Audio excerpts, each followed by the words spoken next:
Once again, the use of deadly force by the police is being questioned. 34-year-old Darren Neal was shot dead yesterday afternoon at Westfield Shopping Centre in Parramatta. It's the second time in a week that a suspect has been killed running away from police. The authorities say he'd committed serious offences. Even Mr Neal's relatives say they're appalled by his actions. But the family wants an explanation over reports the father of two was shot 5 times. Barbara Miller reports. Just another Monday at the car wash in Westfield.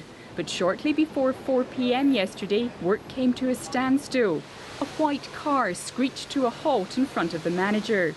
I was sitting right here and I thought that he could just hit me. Staff say the man, armed with a knife like this one, demanded a key for one of their cars. Where's key and where's key?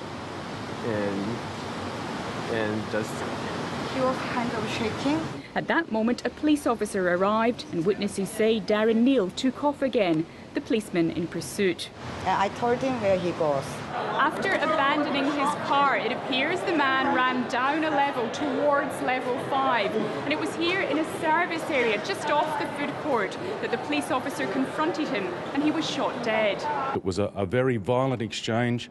There'd been a series of serious offences that had been committed.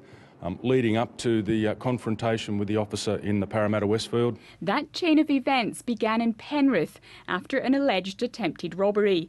Police say Darren Neal escaped in a stolen vehicle. He was then pursued along the M4. After crashing, he was allegedly involved in a violent carjacking of the car he then drove to Parramatta.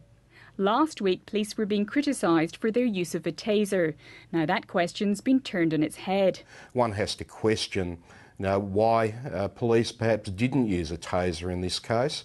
And what we need is to review the way police deal with the apprehension of suspects. If your life is threatened or the life of somebody else is threatened and you meet the criteria, then you can rely on and draw your firearm. Tonight, Darren Neal's family has released a statement saying they are appalled by Darren's actions.